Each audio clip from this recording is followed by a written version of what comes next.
The sitting is resumed. Revert to papers. Honourable Member St. Philip West. Mr. Speaker, on behalf of the Minister of Finance, I am commanded to lay the Fiscal Risk Statement 2026.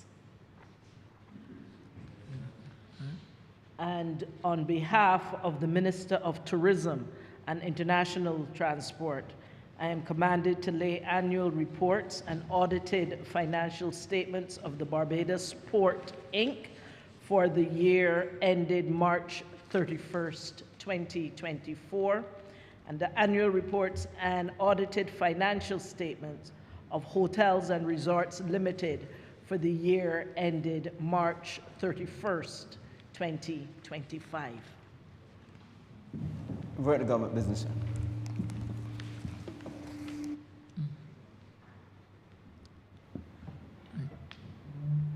Honourable Member for St. Lucie. Mr. Speaker, let me first begin by stating my extreme gratitude to the wonderful people, the good people of the constituency of St. Lucie for again reposing their confidence in your humble servant to represent their best interests in this honorable House. I do not take this lightly, Mr. Speaker, because we have gone through quite a lot as a constituency. We have had real challenges over the past year or so, till it have come to a point where across this country, from time to time, people have made mock sport at us due to the water situation which we have encountered, which we are still to some extent encountering, but thankfully which this administration is working assiduously to correct that issue.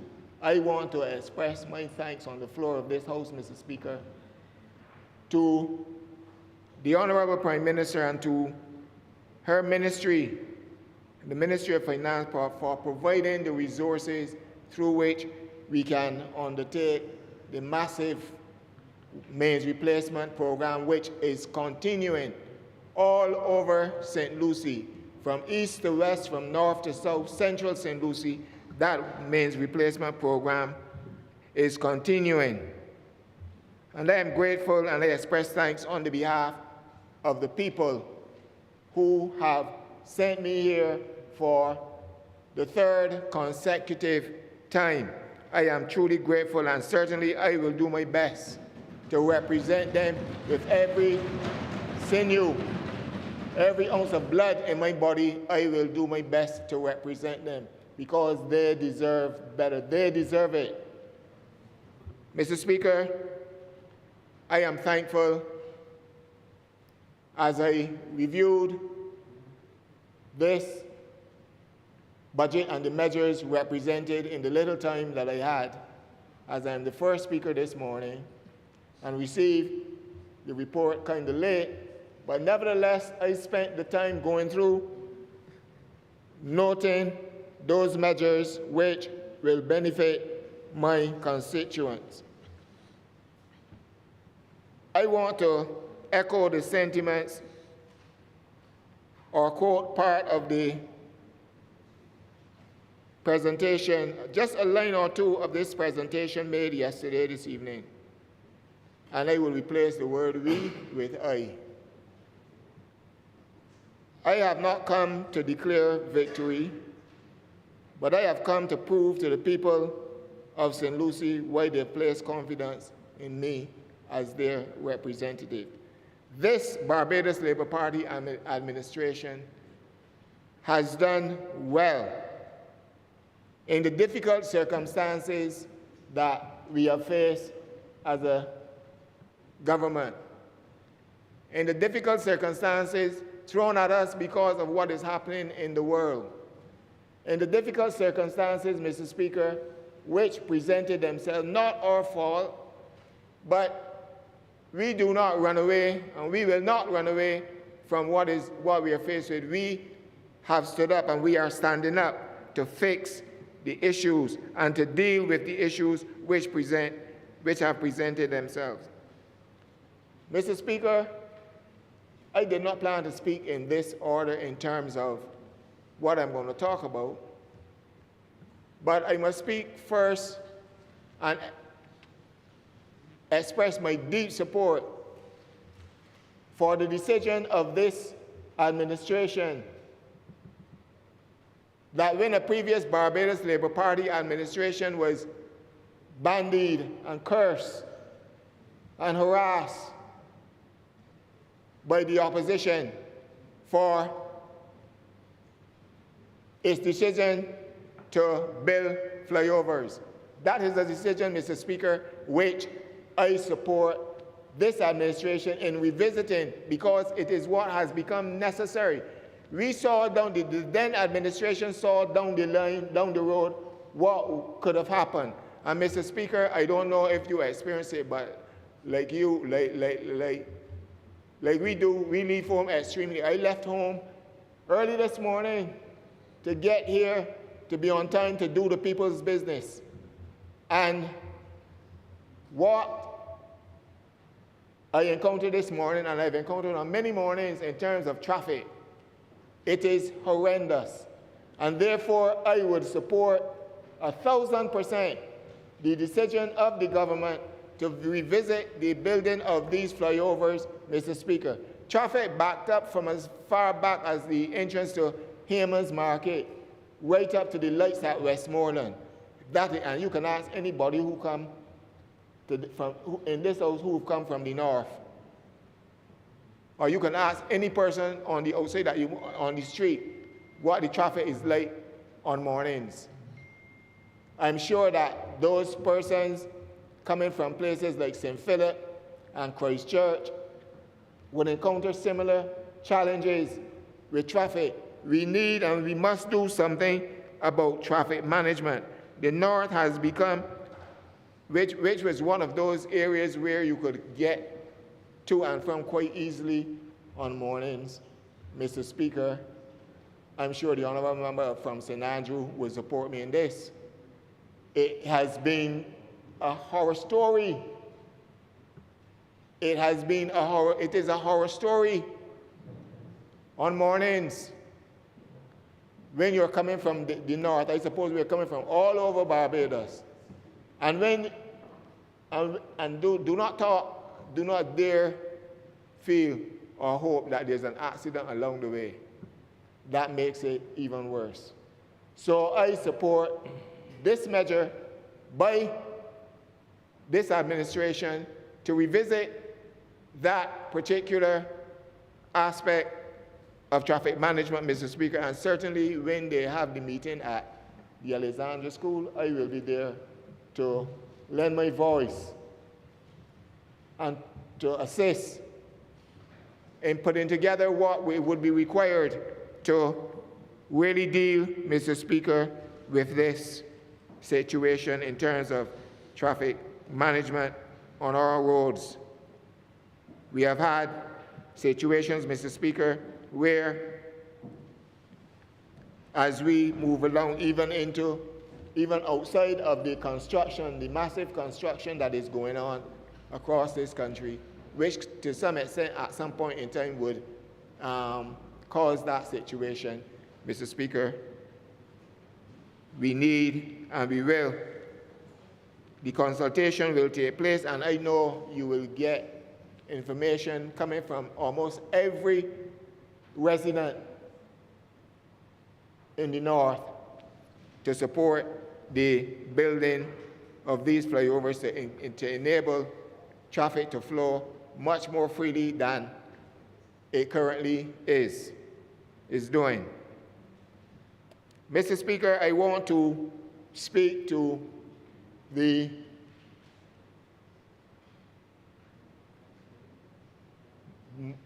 budgetary measures brought to this Honourable House yesterday. And one of those measures would be the assistance being given to pensioners. I happen to listen to the call-in program. I usually listen to the call-in program when I'm at home. And every day, Mr. Speaker, every day there is a group of about 2 or 3 persons that would call in. And no matter, Honourable Member for St. Joseph, what the government is doing, or what the government has done to address certain situations in Barbados, it is never enough. And we understand that, Mr. Speaker. We understand that because the more you get, the more you want. That is human nature. Honourable Member for St. Michael East, you would agree with me that that is how people are. But you will always also agree with me that this government, this administration has never run away from the challenges that it faced. We have always stood up and responded to the people of Barbados. And sometimes I have in my head, I think sometimes, we can't be always necessarily giving the people what they want, because sometimes people look at the narrow picture of things that would affect them. But we as a government have to look at the broader picture as it affects the country, and we have to address it based on that situation. But Mr. Speaker, we have responded in terms of what is happening worldwide. Something unexpected, something which we have no control over in terms of energy costs, Mr. Speaker. But we have responded as a government, and the decision to pay half of the increases for those persons is a decision to be applauded, Mr. Speaker. Persons in Quayville and Avistown and Harmony and Bentham's would welcome that, Mr. Speaker, because we have cushioned the blow. Do we really understand what it is that your light bill would go up by $32 more than what it currently is? But it is already high, and people complain, Mr. Speaker. They complain, but that is an external shock which we cannot control. But the government, in its budgetary measures, has taken the decision to accept or to assist with half, $16. So rather than going up by $32, Mr. Speaker, it will be by $16 because the government will pay half of that cost. And that is commendable. That is something which we applaud. That is something which I am grateful for on the behalf of the people of St. Lucie, Mr. Speaker. We move, Mr. Speaker, to the agricultural sector. Now, I had the opportunity for a short 2 years to work in the Ministry of Agriculture along with the Honourable Member for St. Philip South for 2 years. Mr. Speaker, I now have the opportunity to work with the new minister, not in the ministry, but as the representative of one of the largest farming communities in Barbados. They have two, River and Mount Poyer and Spring Hall. And I have spoken to this new minister, who I'm sure is all eager to get in there and get some work done.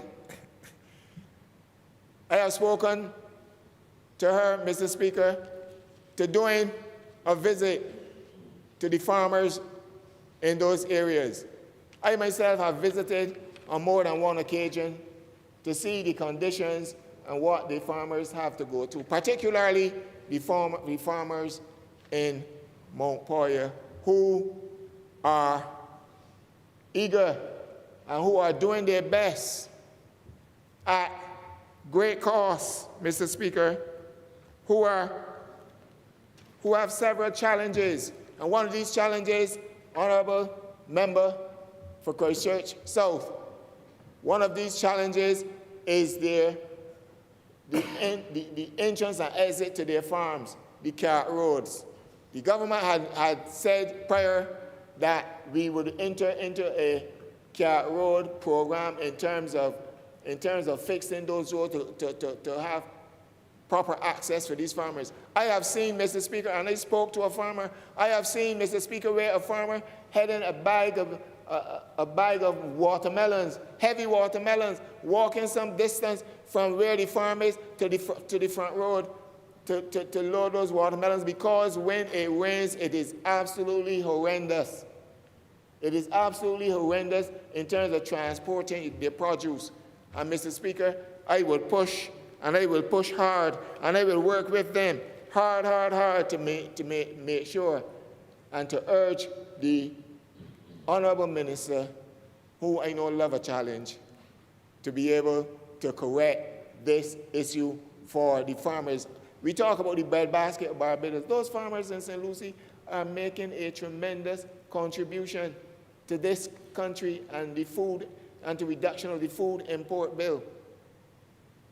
They're making a tremendous contribution, but Mr. Speaker, I think we need some ease.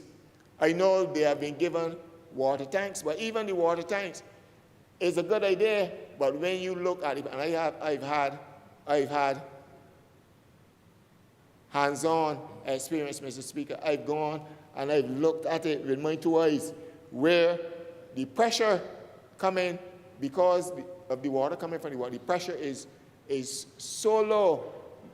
The pressure is so low that it does not, you have to make additions, you have to purchase something like a pump to push the water pressure to be able to wet those plants that you have. It is extremely difficult, and I expected that we would have done a bit more in terms of agriculture for the farmers.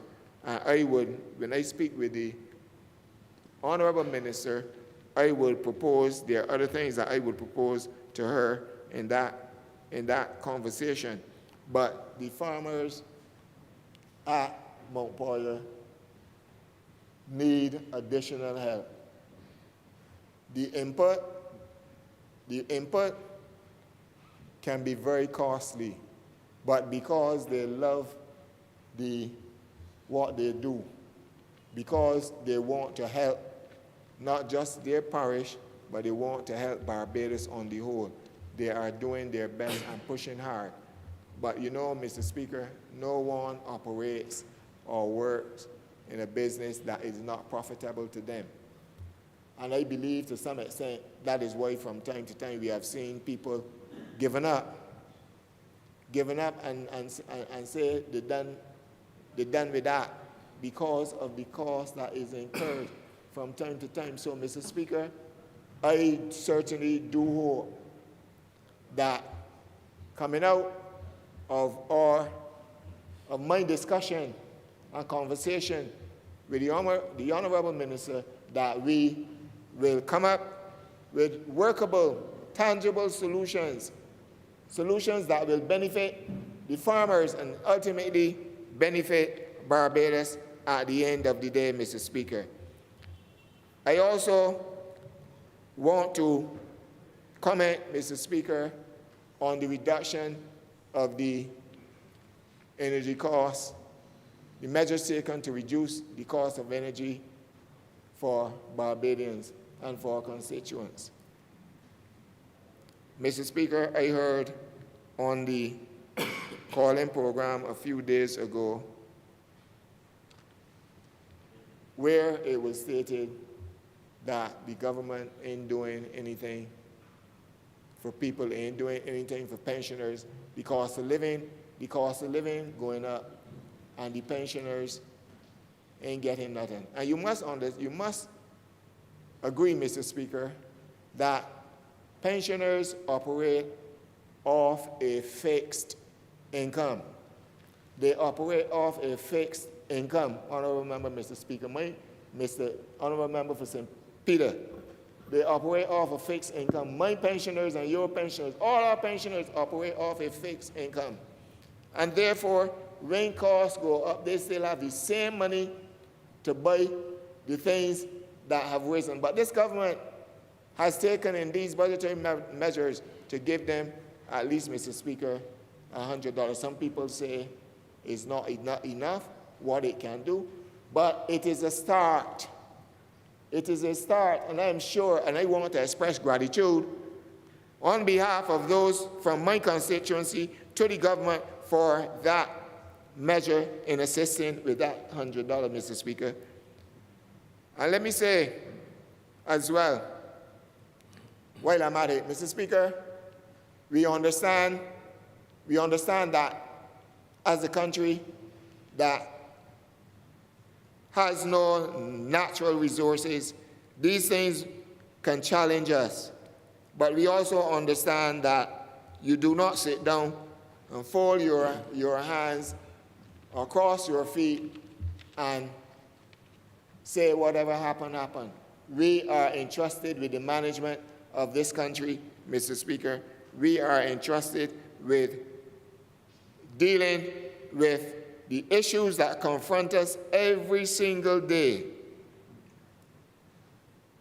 And therefore, different issues obviously demand different responses. Last year, at the top of the list, in the scheme of things within my constituency, it was the issue, the vexing issue, Mr. Speaker, of brown water. This government has taken the opportunity and continues to work to alleviate this issue within the constituency of St. Lucie. And for this, we are grateful. What I would ask, however, that at the end of the day, when these men are being replaced, I noticed that we have slackened a bit on it. We have slackened a bit on it, Mr. Speaker. And what I would know is that when the men are replaced, that the road is properly reinstated. We have started to do it, Mr. Speaker, and as I drive across the constituency from east to west, because from east to west, men are being replaced, the road is being widened, Mr. Speaker. So that's the benefit that we're getting. But equally, we are getting that benefit, but we are also getting the issue where the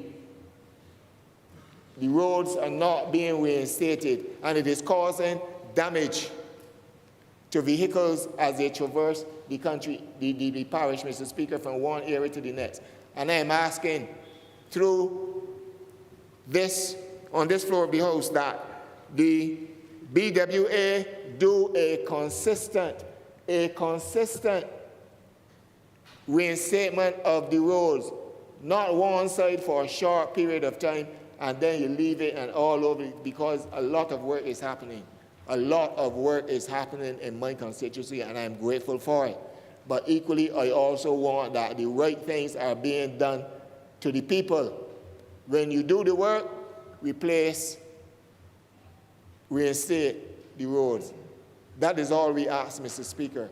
And I'm sure that the people of St. Lucie will be very happy, and St. Peter too, and St. Peter will speak, for I know that he has mouth for himself. And I know you would hear him large in this honorable chamber at some point in time. But we work together as two parishes of the North. I also heard, Mr. Speaker, and I don't want to speak out of turn, but I also heard in the budget something in relation to swimming pools, one in the south, one in St. Michael, and nothing. I have not heard anything for the north of the country. Pardon? Whole town. Whole town, and in the south. I ain't hearing nothing past whole town. Well, the north is the top of the country. The north is the head of the country. And I want to sound my voice to represent the north here this morning, that we need to be considered, Honourable Minister, we need to be considered too. Something must happen in the north. I want to also sound my voice, Mr. Speaker, in relation to the further development of Archers Bay. We have had a lovely park over there, and nothing else has happened to it since we opened it. I want to sound my voice in this honorable chamber today that we need the development of Archers Bay, both the park area and the play area where the youngsters gather on the evenings to play football. It cannot just be a pasture or a place with picnic spots. People are complaining. They have complained to me repeatedly. I've spoken to the honorable member for Christchurch West when he was in a position that we need the bathroom facilities at Archers Bay. We need our courts at Archers Bay. We don't just want a nice facility. Everybody said we like down here and all of that. Many people come every Sunday, every weekend, Mr. Speaker. Every weekend. Buses come, churches have picnics. They come, but they always go to King George V Memorial Park. We have a park in St. Lucie that used to be a lovely place many, many years ago when I was a little boy. Well, I'm a man now, and I am charged with the responsibility to get it back and go beyond where it was then. And Mr. Speaker, you're going to hear my voice in this honorable house and elsewhere if proper development is not done for Archers Bay. We have the opportunity now. I believe we have the money now. Let us get to it. Cannot take forever, and I am not going to leave this house. I am not going to leave this house without representing until something is done with Archers Bay and the development, the future development of Archers Bay. Honorable Member for St. Michael East. I'm learning from you. It needs to happen because really and truly, and you're laughing, but I'm dead serious. Really and truly, it is a nice area. The residents have complained all during the campaign. The residents complain. What is happening? Nothing is happening up there. There is benefit for them too, because when persons come into the area, people who are selling their waters, their juices, and so on, the economic benefit for them is that persons will make purchases. But if everybody stops coming, and we have a wasteland over there, that means that there's no money that will be spent. The little small shop in Crab Hill, the small shop in Davistown, or the shop coming across below the Jordan School at Trent, they have nobody to patronize because people have stopped coming. But I am sure the government has it within them. I'm sure the government has the finances. I'm sure the agency responsible, which was previously headed by the honorable member for St. Michael, that is Chris. St. Michael West. He used to head he used to be part of that. I'm so upset. I'm even forgetting the members' constituency. But when the honorable member for St. Michael West was in that position, he was pushing for it. And I want to see that same energy when whoever would have taken over from him at BTI or BTII, whichever it is, to get back to that position where development at Archers Bay becomes top of the list of work to be done. Don't think that because it is in St. Lucie that in the back of things. St. Lucie is the top parish, the first parish in Barbados is at the head of Barbados. Without a head, you're dead.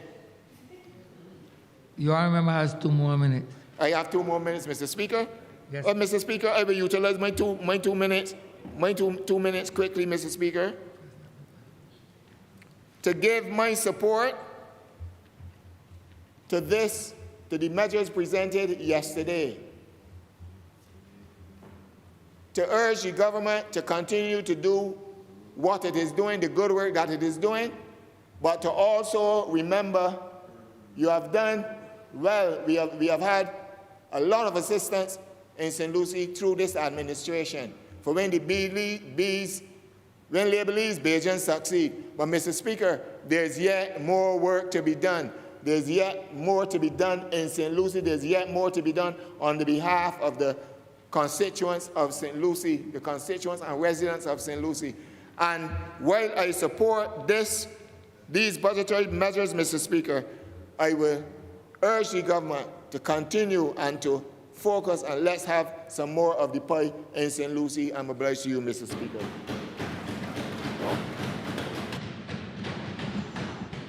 Honourable Member St. Michael Northwest. Thank you, sir. Sir, I rise to give thanks to God and to the good people of St. Michael Northwest for placing their trust and confidence in me and the Barbados Labour Party government. Sir, I wish to echo the words of Jeremiah 29:11, for I know the plans I have for you, says the Lord. Plans to prosper you and not to harm you. Plans to give you hope and a future. Sir, the key words in Jeremiah 29:11, the words hope and a future, are a perfect example, sir, of what the Barbados Labour Party and the member for Christchurch East Central delivered to the good people of Barbados yesterday during the budgetary proposals 2026 to 2027. They receive hope and a future, Mr. Speaker, sir. I am pleased, sir, to be a part of a government that let actions define who we are as a government and not just talk. I am pleased, sir, to be a part of a government that has the interests and the people of Barbados at heart. Suffice to say that I wholeheartedly support these budgetary proposals 2026 to 2027 because I know that in the new financial year, sir, I can continue to work hard and deliver more services to the good people of St. Michael Northwest.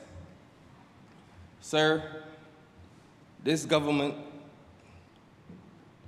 placing a fuel price cap on gasoline and diesel can directly help poor and working class within our society because freight costs affect almost everything, from food prices to bus fare and the cost of doing business. Such a move by this government has several economic and social benefits, especially for the ordinary people and businesses in Barbados. I wish to identify one, immediate relief for households. The 15% reduction per litre for the next 3 months lower the cost of gasoline and diesel.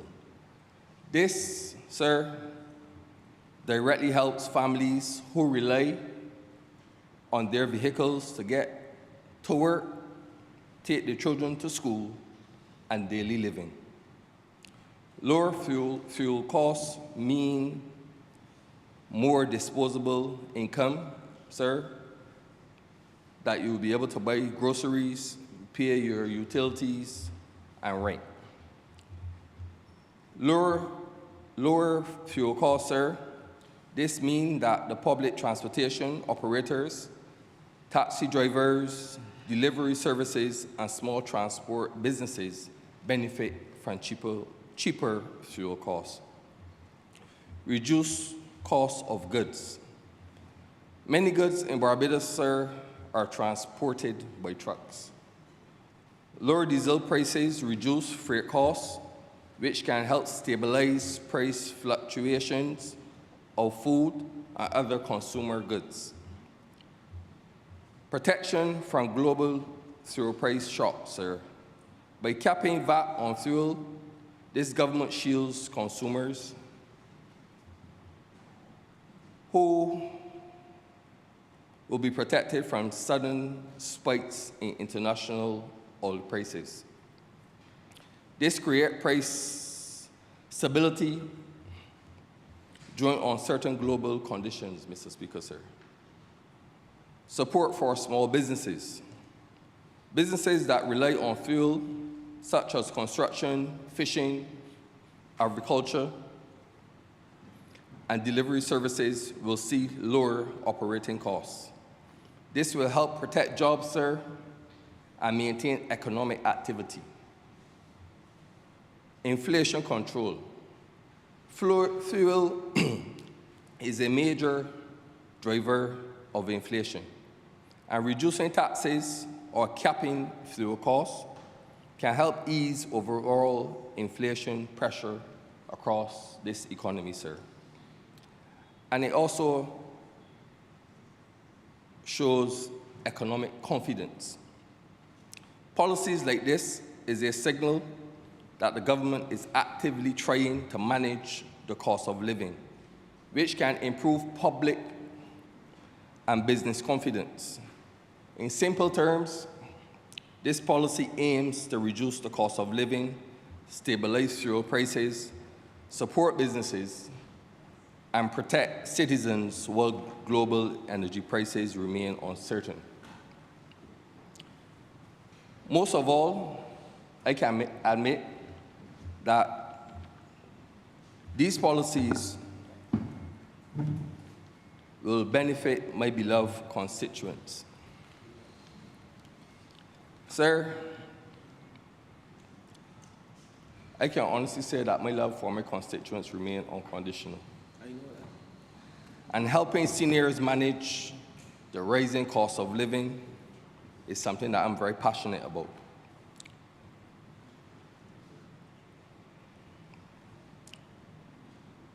And the policy that was put in place, sir,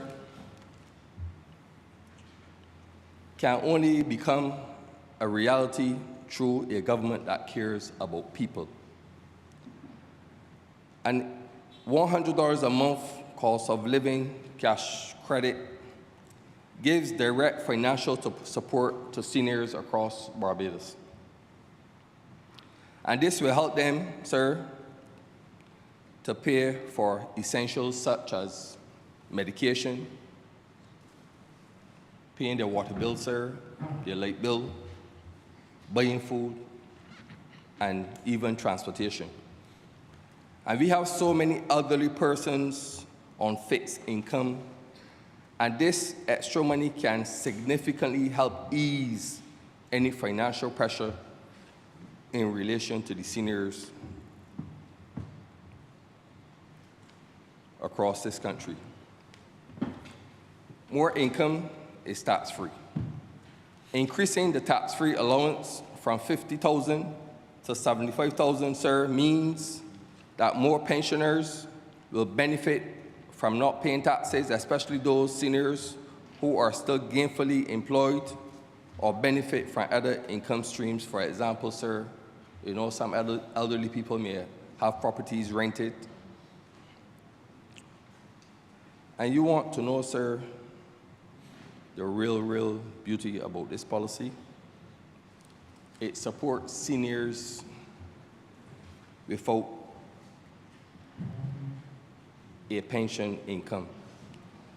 Barbadians 67 years or older who receive no pension but receive a non-contributory pension also qualify, which is important because some elderly persons, sir, work in formal jobs. Some elderly persons did not contribute enough to earn a pension but receiving a non-contributory pension or have no retirement savings. This policy will help many elderly persons from falling into poverty during these challenging times. This is a policy, sir, that will help stimulate the local economy. When elderly persons receive extra money, sir, They typically spend it in their communities, whether going to a shop in the community, sir, whether going to a pharmacy in the community, or even to a doctor's office. And it will also be spent on local services. This will circulate money back into the economy and support many small businesses. The overall impact of this policy, sir, improves financial security, dignity, and quality of life for seniors, while also providing targeted economic relief during periods of rising cost of living. Can you imagine, sir, the Democratic Labour Party managing this economy during a time like this? During these times, it really takes a prudent, skillful, and experienced government to govern and lead the way that the Barbados Labour Party leads and manages this economy. This is what the Barbados Labour Party government has done and continues to do for the good people of Barbados. This is a policy, sir, that relates to custom duty reform, changes on how import taxes are calculated. Sir, such a policy, instead of taxing the CIF value, cost, insurance, and freight, this government will now tax the FOB value, cost of goods only. This will lower import taxes, and duties will be calculated on the cost of goods only and not just the shipping costs. Since freight costs have risen globally, removing them from the tax calculation reduces overall taxes. This policy will lower prices for consumers, Mr. Speaker, sir. Construction materials, which, you know, sir, we import a lot of what we consume.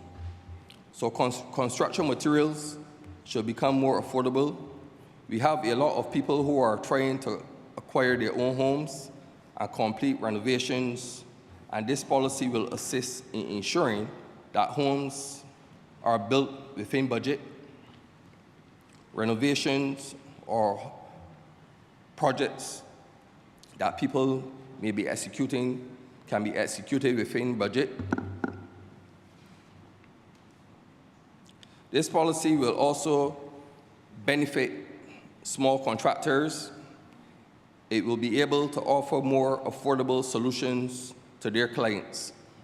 As a result of paying duties on the cost of goods, businesses can pass those savings to customers, hence more affordable basket of goods for household.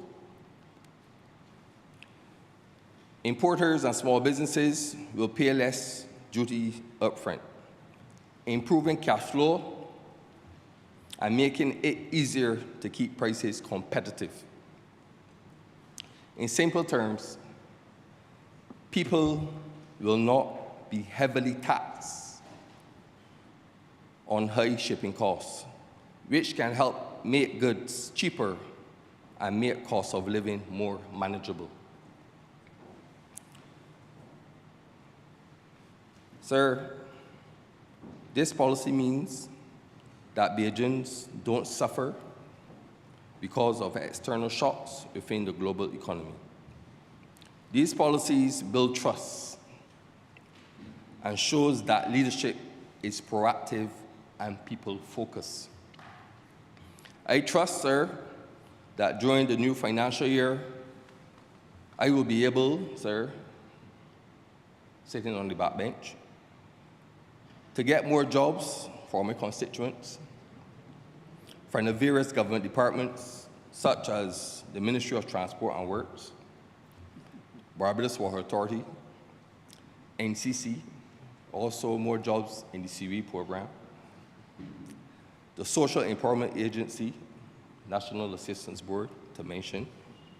The Ministry of Education, which I hold my good friend, from St. James North, to fulfill. And the Ministry of Health and Wellness. I trust that during the new financial year, sir, that my constituents will be able to benefit as well from a refurbished Deacons Development Center, the member of St. John, that is in your hands. More roads, rehabilitation of projects. More housing solutions, sir, to benefit families who are still utilizing pit toilets within my constituency, sir.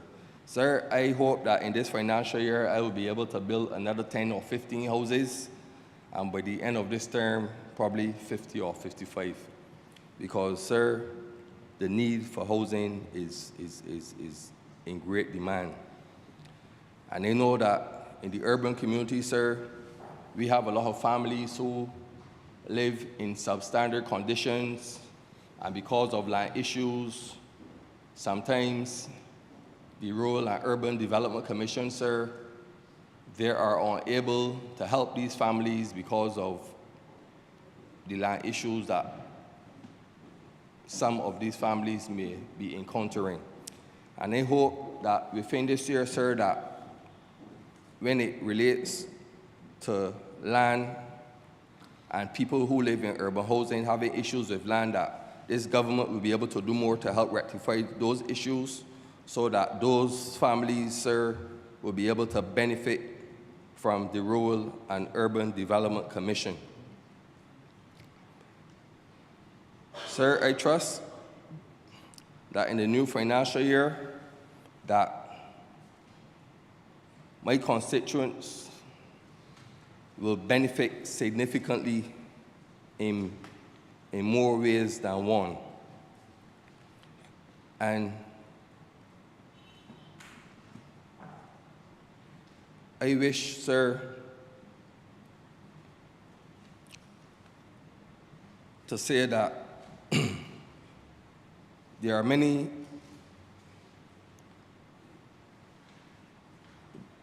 projects that were started under my stewardship, and I hope that within this new financial year, sir, that I will be able to install more streetlights across my constituency, sir. I will be able to continue the tree trimming that was started. I will be able to continue the maintenance on a lot of the problematic drainage systems across my constituency, sir. I will be able to continue the maintenance and beautification through the 360-degree program, sir. And I trust, sir, that this financial year will impact the lives of my constituents in meaningful and significant ways, sir. And with those few words, sir, I wish to support these budgetary proposals 2026 to 2027. Thank you, and God bless.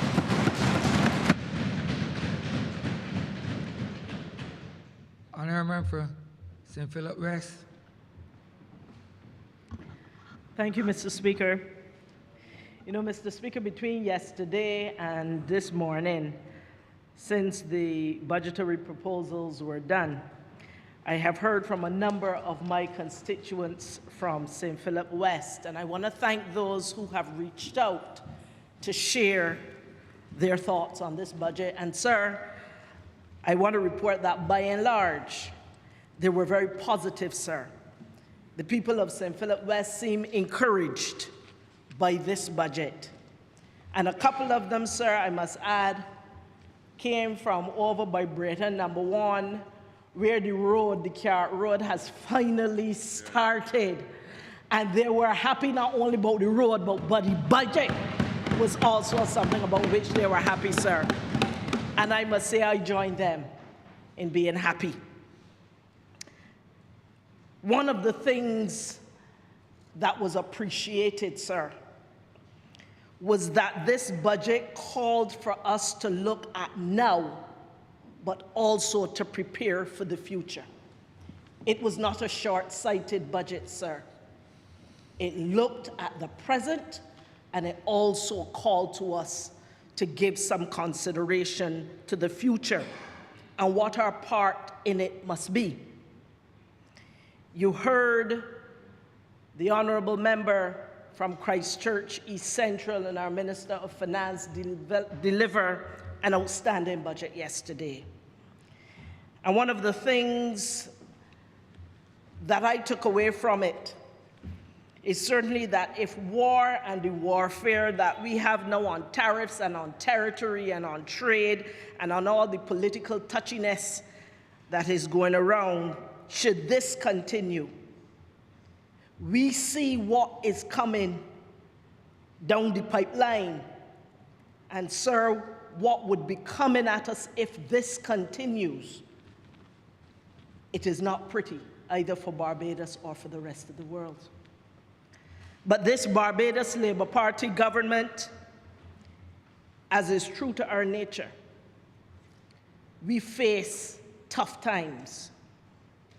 And we tend to be forward-looking as to what it is we need to do now in order to make sure that as things progress, we are able to buffer our people.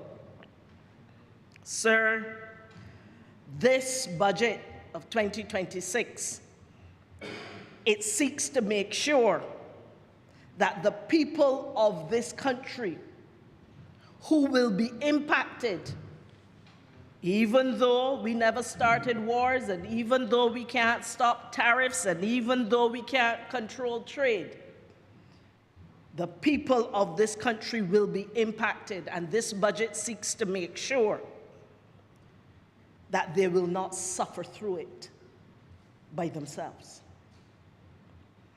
Sir, cost of living has been a word on the tongue of many, and justifiably so, because you understand, sir, that cost of living does not just affect people out there, it affects all of us in here. When we go to the supermarket, sir, the same price that a pensioner will pay is the same price that someone who is the CEO of a large corporation will pay. When we go to the pump, sir, the cost of fuel, gasoline or diesel, is going to be the same for every single person who goes to purchase. When we go to the doctor, sir, the doctor doesn't charge one price for people from one part of Barbados and another price somewhere else. We all must pay the same price. Thankfully, we have a hospital that will also cater to others who cannot pay the price. But the bottom line is to stay healthy, whether it is the food we eat, whether it's our exercise, to join our gyms, whatever it is, sir. It requires that we pay the same price. All of that to say, therefore, sir, that with all of us facing the same cost of living, this government has sought to make sure that those who would most be affected in a negative way, that we provide some types of support. Sir, you would have heard our other colleagues here in this honorable house speak of the work that this government intends to ensure is done to cap VAT at the pumps, to make sure that we reduce excise taxes on gasoline. Sir, it costs for us to go to work and to go to school. It costs for us to see at nights. And that electricity bill, sir, that allows us to see at nights, the government has agreed to absorb 50% of the fuel adjustment part of that, saving Barbadians close to $15 every month. Sir, it costs to have children. And this budget looks at those who are having multiple births, twins and triplets, to provide a special allowance for them, $300 for twins and $600 for triplets, and for those who are having single children, to ensure that they are able to take the extra time they need to be able to stay at home and care for these children, not only the women, but also the fathers as well. Sir, it costs for persons who are taking care of elderly persons. We have many retired persons taking care of their elderly parents as well. And this budget seeks to ensure that those who are earning up to $75,000, up to the first $75,000 of those persons who are retired pensioners also taking care of others in their household, that $75,000, first $75,000 is completely tax-free, so that now they have more money in their pockets, $25,000 more exempted from tax than they would have had before this budget. It means that while we can't stop the tide of things to come in terms of cost of living and that are already here, we can certainly seek to leave more money in people's pockets where we are not able to give them additional monies. And sir, you will see that for those persons on the welfare, on the social services, welfare, you know, from this month here in March of 2026, the rate went up to 30% more, by 30%. And the intention, as proposed in this budget, is for there to be an additional $1,200 a year on top of that as part of the additional support. Sir, it has often been said by our middle class that we do a lot for those who are working class and a lot for those who are challenged financially, be it temporarily or on a more persistent basis. And for the middle class, this budget also delivers. The budget has ensured that those persons who are bringing in electric cars, that they remain free of certain duties and taxes, reduced in a significant way, not free, but reduced. Let me correct myself. It has ensured, again, they will also benefit from the support that this government is giving with regards to offsetting the expense on their electricity bills.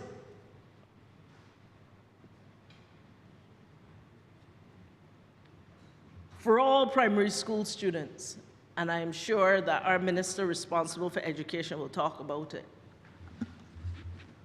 this government promised that, again, to help families deal with cost of living, we would introduce a program of extend the feeding program.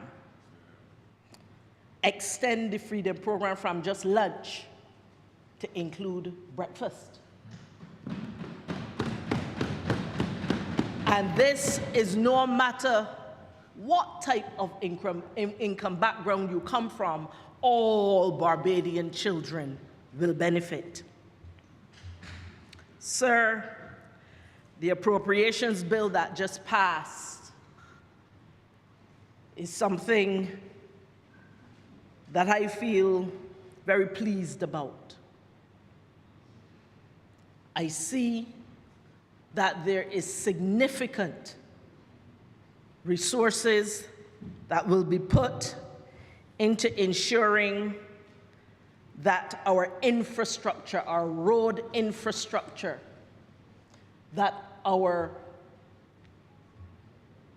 infrastructure for water will be, in fact, supported through the additional resources provided. In this budget, I am happy to see that there's support for those persons who want to put in water tanks and septic tanks and other types of tanks in their homes, and this certainly supports the program, the Waterworks program I started in my constituency, where we have put water tanks in over 45 houses, and we have supported over 7 farmers in continuing to ensure that they have irrigation water. The taxes that people will save on these tanks will allow more people to be able to afford better for their homes and for their farms. I am supportive of that. Sir, even with much of the road works that we are expecting to continue through this year, as we would have seen provided for in the estimates of expenditure,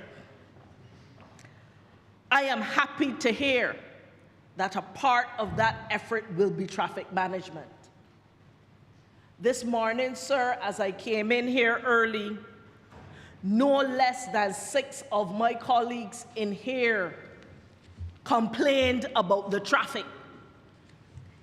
It took some people more than an hour and a half to get from parts of St. James and St. Lucie. And sir, I mention this because I left home at 7:26 this morning, and it took me until about minutes after 9 to get here. And I am happy to hear, and I encourage the people of St. Philip, and especially those from St. Philip West, to go to Princess Margaret on March the 25th, because that is where the consultations on traffic, particularly for that area, will be done. You heard yesterday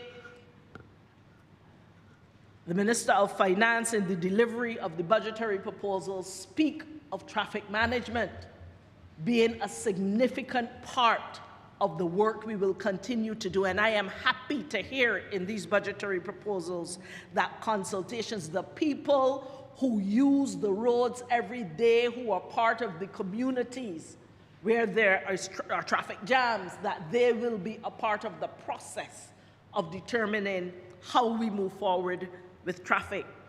I have heard the complaint from the people in Emerald Park West who have said that even with a Kentucky coming on the opposite side of Chefette up there, that they're happy for the food, but they understand that that is going to add to the congestion in 6 roads. And so, sir, I am inviting all the constituents of St. Philip West and indeed of St. Philip to come out to Princess Margaret on March the 25th. I am also happy to hear, sir, that as it relates to citizen security, that police station is meant to be part of the Civic Center in 6 roads. It will serve the entire area, of course, but I'm happy to say that it is being situated in St. Philip West. And part of that Civic Center, sir, where there will not only be the police station, there will also be the magistrate's court, and there will be the fire service, and there will be the post office, and there will be an ambulance bay. And I believe that bringing those services closer to the people of St. Philip is something that we have called for a long time. And on behalf of the people of St. Philip West, I want to say to this Barbados Labour Party, we thank you for the Civic Service Center. And we see it already starting to go up. Sir, when it also comes to our security, I am pleased to see in this budget that customs duties and VAT on security systems and burglar alarms for the homes will in fact be removed from April. April 1st. Sir, I am glad to hear in this budget that the GPS devices that will help to track vehicles and cameras on the dashboards will be duty and VAT-free as well. Sir, it is important to think what the government will be doing to help us with our own security, but we also have personal responsibility for ensuring that we do what we need to do to take care of our own property and of our own persons. Sir, when we think of budgets, we often think of the numbers. You know, will there be more tax? Will there be less taxes? Will there be more money spent? Will there be less? We think of numbers, sir. But the truth is, this budget does not live unless people participate in making it happen.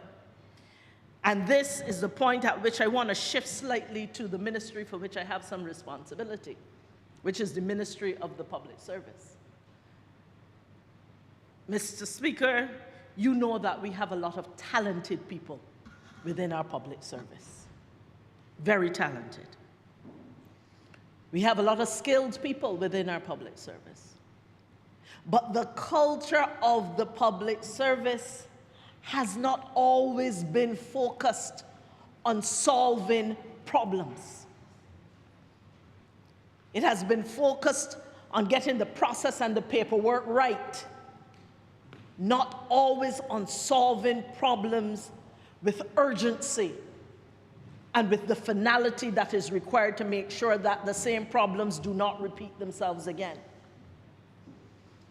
It is certainly the intention of this Barbados Labour Party government to continue to work with our public servants to make sure that some of the things put right here in this budget can in fact be executed.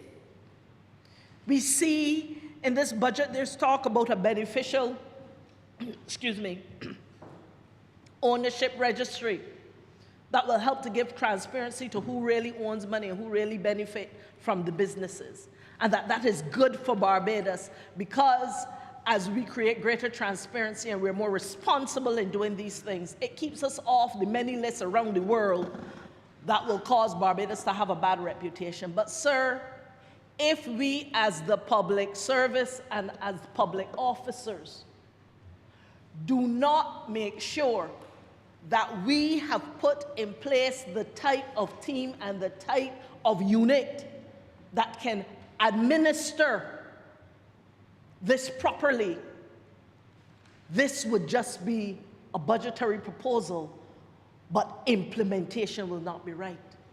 We see in this budget, sir, that as part of trying to improve the system of justice, there are 2 gun courts. There will be 2 gun courts. That's proposed.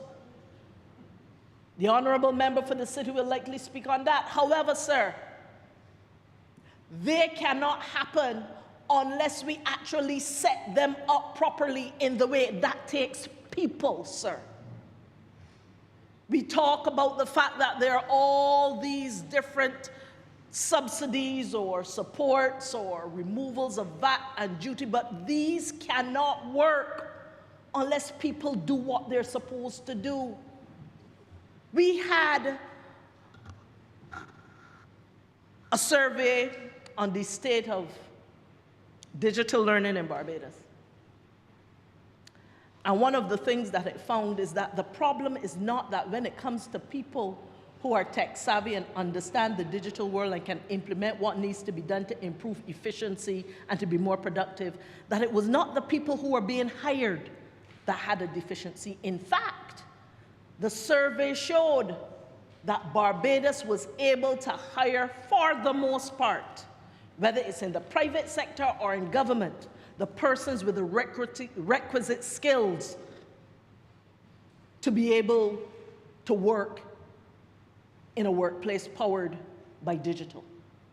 The problem was the people already within government and within the private sector, most of whom were at the management and supervisory level, which is where we need to put our effort in terms of developing our talent.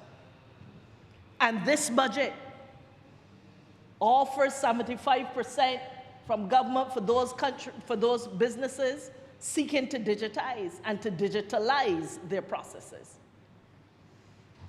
This Barbados government, we are getting ready to launch a digital academy for the public service, and I thank the honourable member for St. James South, who would have worked on this before I came to this ministry. The need for us to create opportunities. We have worked also, sir, before I continue, with the National Transformation Initiative, which I must say, has already started to curate courses for leaders in digital learning and others, and they have already done it specific to 5 ministries. They will continue to build out the curated content for digital learning for the rest of government. I say all this to say, sir, that no matter how encouraged we are by the budget, unless we as homeowners go out and get those cameras to help protect our property, unless the farmers go out and do what they need to do in terms of ensuring they can benefit from the measures in here for those who are using natural fertilizers, unless the churches go out and build the community programs for which $5 million was set aside in this budget to support them in their community outreach, unless they themselves go out as humans and do the work, all of the measures here will be for naught. What I am saying, sir, as I close, is that a budget is more than numbers.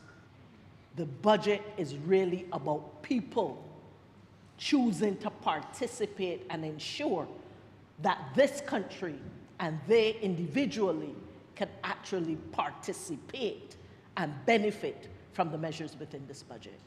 Sir, I intend over the next several months to be working within the constituency of St. Philip West to ensure that our people have opportunities to learn more, to become educated, become aware, and to truly become active participants in the work of this Barbados and to benefit from all of these measures within the budget. Sir, with that, I thank you.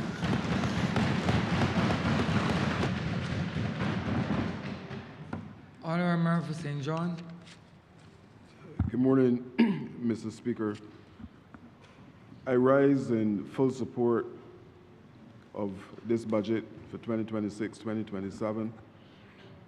Mr. Speaker, yesterday I felt as if the honourable member for Christchurch East Central was speaking to me. I've coached basketball for more than 20 years, and similar to the officer here, one of the things that we always tell our team, regardless of the situation, to finish strong. And yesterday, he finished with strength that I think only he could have conjured up on the day. And the reason why I posit that I identify with what he was saying, because he mentioned the process of crawling before you run, and I am familiar with that. Because, Mr. Speaker, I'm the father of 3 children, and I crawled for many years to ensure that my children were put in a position that they can run. And I'm certain that the good people of St. John are placed in a position where if they're stagnant, they can move, and those so able to run will be able to finish the race at some point in time.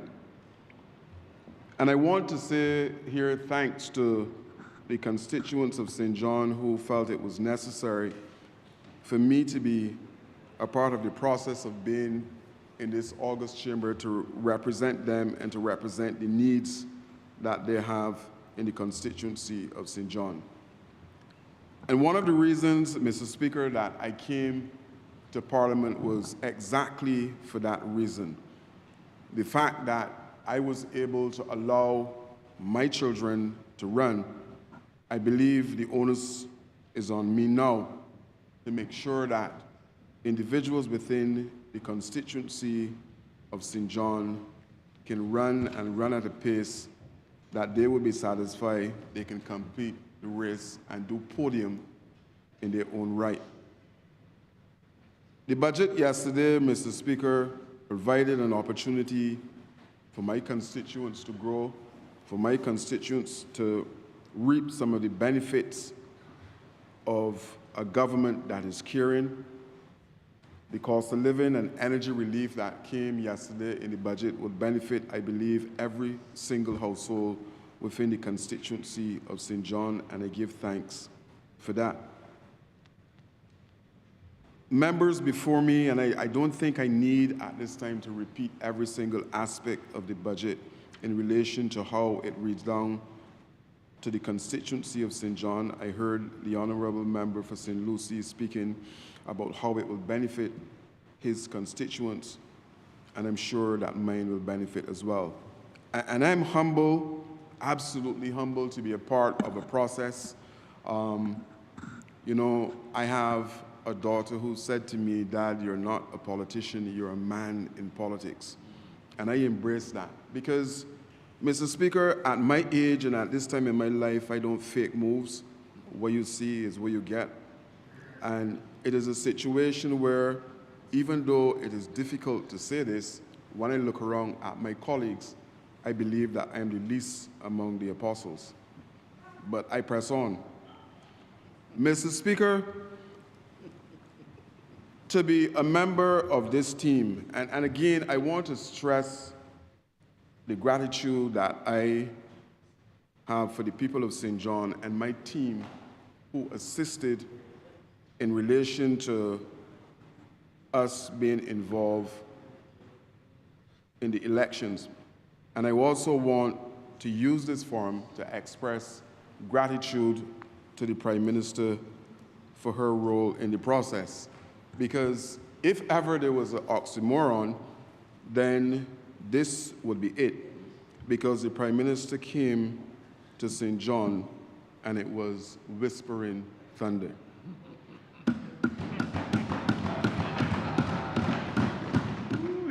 Mr. Speaker, I am humble as well to be functioning in the capacity of Minister of Sports. And this government would have done things to impact the lives of so many young people in this country through the project that I call sports. And I want to take this opportunity to speak a little bit about the ministry that I'm responsible for and some of the things that we're doing to move the needle forward as it relates to the sports project on Island. And I heard the Honourable Member for St. Lucie, and I want to address his concerns in relation to the placing of the 400-meter track in the north of the island. And one of the things that we looked at in terms of placing that particular facility would have been the accessibility to those persons who would use the facility. And to go extreme north, it was not really feasible. So we looked at a location that is on the coast that would provide maximum use of the facility at that particular location that is being proposed in Trent. And the other one is coming to St. Philip at Bushy Park. And Mr. Speaker, I was really, really pleased to hear the Honourable Member for Christchurch East mention that funds will be allocated in this financial year, East Central, to facilitate those additional 2 Olympic-sized swimming pools. And part of the process that even as I'm standing here today, we have one team of swimmers from a school, college in Canada that is on island looking to prepare for their upcoming season. And I had reason again to go back to the Ministry of Education, and I want to thank the Ministry of Education for allowing them the opportunity to train at the facility where our Carifta team is training. But you can understand that with 2 additional Olympic-sized pools on island, there's an opportunity for us to be able to outsource those facilities to make money for the country at this time of the year when we have teams coming to the island. In addition to that, it would provide, as I explained before, an opportunity to grow the sports of swimming on island by providing those additional locations for our young people in the northern side and the eastern side, because I can see where youngsters from the constituency of St. John can traverse to Bushy Park to be able to practice their craft of swimming, or if they need to engage in water polo, it provides another opportunity for them to be there. What else is happening in sports, Mr. Speaker? We have a situation where, as a direct result of this government being proactive, we have been given a budget that, in my estimation, was unmatched ever as it relates to sports on this island. And we have done the work in terms of bringing the infrastructure up to scratch. I would have visited the Wildy Gymnasium to have a first-hand look at the glass court that we are putting at that location that will again redound to the benefit of not only players who would participate in their particular discipline, but provide an opportunity to really and truly engage in sports tourism, where now we can see invitational tournaments coming to the island and having a facility that is world-class to highlight and to showcase what Barbados is offering in terms of sports. Mr. Speaker, last year, we staged a block T20 competition. A block T20 competition that, and I think I would have mentioned here in Parliament that even from the jump, those persons who were involved in the process, it was absolutely clear that that competition was successful even before it reached the finals of that tournament. Because there were 2 young men who their fathers were incarcerated for X amount of years, and these 2 young men were drifting in a direction that we would not want to see them go as a government, as a father, as any caring individual. And the fact that they were able to get involved in the block T20 competition, it brought a level of structure to their life that was not known prior to them being involved in any type of organized sports. And that, for me, was a win at that point in time. We have badminton and squash that, in a sense, is squatting, if I may use that word, at different locations in order to play their particular discipline. And government felt it was necessary to construct a structure that would now be a home for badminton and squash at the Wildy complex. And I'm sure that those individuals who are involved in that discipline are extremely pleased in relation to being able now to have a facility that they can call their very own. Beach volleyball is something that is an international sport. It is played at the Olympics. There's a lot of money that is involved for those persons who engage in beach volleyball. And government saw it fit in terms of rolling out the projects at Wildy to construct such a court at that particular location to make sure that we can now have beach volleyball tournaments in a way that will not impact those individuals who would have gone to the beach in order to have a sea bath or just to relax. We have constructed that particular facility. The 400 track, Mr. Speaker, at Wildy is, I would say at this point in time, about 90% completed, because we have laid the track. We're now looking to do the infill. The final phase of that particular project will entail the construction of a facility that will allow those teams who want to change to be able to do that and to have the normal toilet facilities at the location. Mr. Speaker, the National Sports Council, as we know it, is in transition, and we're just going through the final stages of moving that to Sports Barbados to make that particular organization now fit for sports on island, because we have identified that there's some gaps that we need to fill, and the only way that we can do that is to ensure that we repurpose the National Sports Council and to bring a new entity that is required if we're going to compete with the international countries and the international athletes. We need to have a facility that is fit for purpose, and I dare say that we are at an advanced stage in making sure that the National Sports Council is repurposed and Sports Barbados would be the new entity that is coming on the shores of this island. The National Sports Policy, I brought it here, Mr. Speaker, and we have started the process of engaging now in the national sports, the strategy to roll out the policy. And we believe that with technology and all of the things that are happening, that we should have a sports policy that is, again, I use those words, fit for purpose as it relates to what we're trying to do with sports on island. Part of the process this year, I would have mentioned here in the well, is we need to look to see now how we can monetize sports. How best can we make Barbados benefit from the billion-dollar industry that is attached to sports? And these are the things that we are looking to do as a government, as a ministry, to benefit our athletes.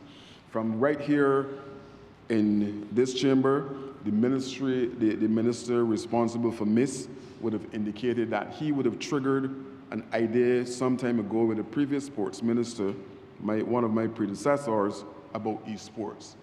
And we have hundreds and hundreds and hundreds of youngsters on island who, in their downtime, they engage in all of these e-games, esports, and we now need to bring this thing in a formal way, in a structured way, that we can have that particular project. While the Honourable member is saying he's involved in the process as well. So it is not only youngsters on island that are involved, but seniors too are involved in sports. So how then, I'm sorry, I take that back, sir. I take that back. But we need now to make sure that we can have our youngsters involved in that.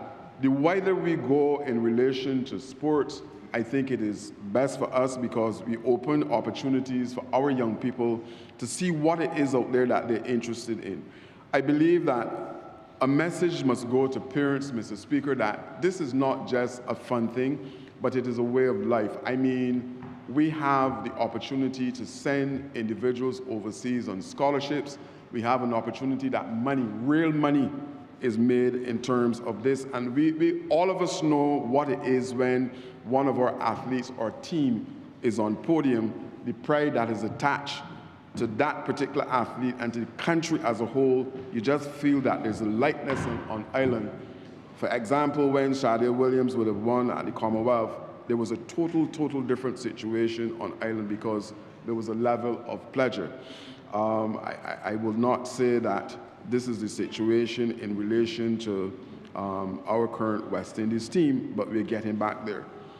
Speaking of cricket, without divulging exactly what is happening in relation to that, I had a conversation with the owners of the CPL team here, the Barbados CPL team. And there's an initiative that, if it materialized, will be a first in the Caribbean that is being triggered here on island. But I don't want to say anything more about that, because I don't want to preface what it is that they will be saying when they reach there. Mr. Speaker, I mentioned just now the scholarships, and this government would have felt it necessary to provide scholarships for our young student athletes who are looking to go to the United States. And by that I mean, some time ago there were two individuals who were charging between $450 and $600 to prep our student athletes to do the SAT programs in the States.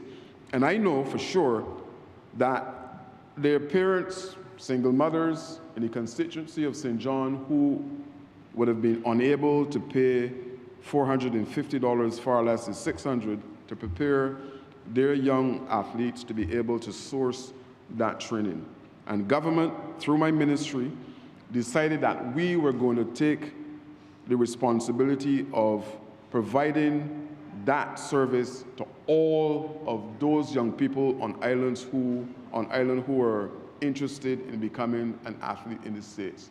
And today we would have graduated, so to speak, close to 100 individuals who sourced that training at the ministry to provide an opportunity for those youngsters then to be able to do what they're supposed to do in terms of getting their education and at the same time honing their skills in their respective sports, whether it be track, whether it be basketball, the opportunity was there for them. Beach football, another area that was lacking on island, and government felt it was necessary through my ministry to give new impetus to rebirth beach football. And as mentioned, the Prime Minister's Cup that is being facilitated through my ministry as well was running parallel to the beach football competition that we staged at Bronx Beach and down at the beach down Brandon's. And 350 youngsters turned up for a competition that was coming back for the first time on island. And we were able to successfully stage that tournament. And I would have asked the organizer from my ministry to look to see how we can do talent identification from that particular competition to ensure then that we can hold a grouping of youngsters together to form our national team that we can then participate either in regional competitions or international competitions. And the skill sets, Mr. Speaker, coming from the competition was one that I was absolutely blown away with, because I believe that all of our young people must be given an opportunity to move from being diamonds in the rough to shining, absolutely shining stars. Mr. Speaker, there's a lot to be done still in sports. Our national stadium is moving at a pace, and I would have said that, it was a cry across this country as to when the national stadium would have been started, to the extent where I too feel that I had to ask the Minister of Sports when it was going to be started. But now we have structure up, and last report, like I said, that I got, we were ahead of the curve as far as that is concerned. This week, Mr. Speaker, yesterday, as a matter of fact, I held a meeting with BASA to see how we can trigger a speedy solution to the issues that we're having at the Aquatic Center. And I'm satisfied coming out of the meeting with BASA and the BOA that we will be in a position soon to have that location up and running again. On Saturday, Mr. Speaker, I held another meeting with basketball, netball, and volleyball in relation to the scheduling of the floor space at the old netball stadium that will now become that facility for those three disciplines. And I walked away being satisfied that we would have found a solution in terms of how we're able to stage the basketball, volleyball, and netball without them having a collision in terms of the usage of that particular location. So, Mr. Speaker, again, if I am to return to the budget, this is a budget that I think maybe one of the reasons or part of the reasons why I got involved in elective government, to be a part of a government that is proactive, a government that is progressive, a leader who is doing what is supposed to be done to ensure that all of us are able to take country forward. And by country, my constituency of St. John is included in that. And I would have seen the benefits, and I can surely see the additional benefits that will be derived from this budget for those individuals within the constituency. Unfortunately, there's some that will exclude me because I don't think the benefits of having twins and triplets will be part of my remit anymore. I'm just saying. I've already purchased the dash cam, so that is now to be installed, so it would not benefit me. But I'm sure that individuals from within the constituency hearing these initiatives within this budget, it will only benefit them in the long run and by extension the country as a whole. So, Mr. Speaker, with those few words, I totally endorse this budget, and I want to let the country know to rest assured that the sports project in this particular country is alive and well. I thank you. Honourable Leader, Government Business. Thank you, Mr. Speaker. I beg to move the suspension until 10 minutes to 12. The question is that this Honourable Chairman be suspended until 11:50 a.m. All those honourable members in favour, please say aye. Those against, please say no. The meeting, the ayes have it. This Honourable Chairman stands suspended until 11:50 a.m.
The sitting is resumed. Prior to the suspension, the Honourable Chairman was in debate with the budgetary proposals and financing statement 2026. We continue with that.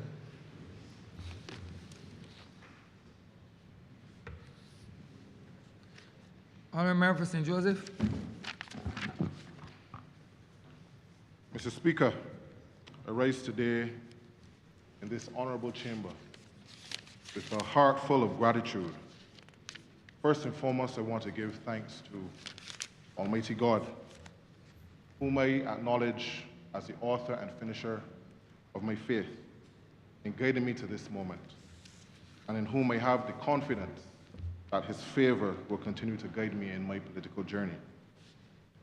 I am eternally grateful to my family, whose sacrifice and patience, encouragement and unwavering support has sustained me along this path. Public life is never a solitary undertaking, and I stand here strengthened by their love and their belief in me. Mr. Speaker, I must also express my sincere appreciation to the people of St. Joseph, the confidence they placed in me, and the overwhelming support that they have shown me. It is both humbling and deeply inspiring. They entrusted me with the responsibility to stand in this honorable house to represent their voices, their hopes, and their aspirations. St. Joseph is not simply the constituency that I represent. It is the community that shaped me, more specifically the remote community of Hackerton's Cliff, where I grew up and where I first learned the values of hard work, resilience, and service, and where many of the realities that Barbadians face today are most clearly felt. To stand here today on their behalf is not only an honor, but it is a profound responsibility. To stand here not only amongst comrades, but next to my family and my friends is an even greater privilege, which I do not take for granted. And so, Mr. Speaker, I stand here today not only as a representative for St. Joseph, but as the youngest member in a post-independence Barbados to represent that constituency. Sir, I am fully conscious of the legacy upon which I now stand. A legacy built by giants. I walk in the footsteps of Sir Grantley Adams, Charles Lindsay Bolden, Sir Richard Cheltenham, and my friend Dale Marshall. Men who have each left an indelible mark on the political landscape of this country and helped to shape Barbados into what it is today. All giants of the Barbados Labour Party. And Mr. Speaker, I fully intend to build on that legacy and to leave my own mark of service, delivery, and meaningful change for the people of St. Joseph. It is in that spirit, sir, that I rise to make my contribution to this debate in full support of the budgetary proposals 2026 to 2027.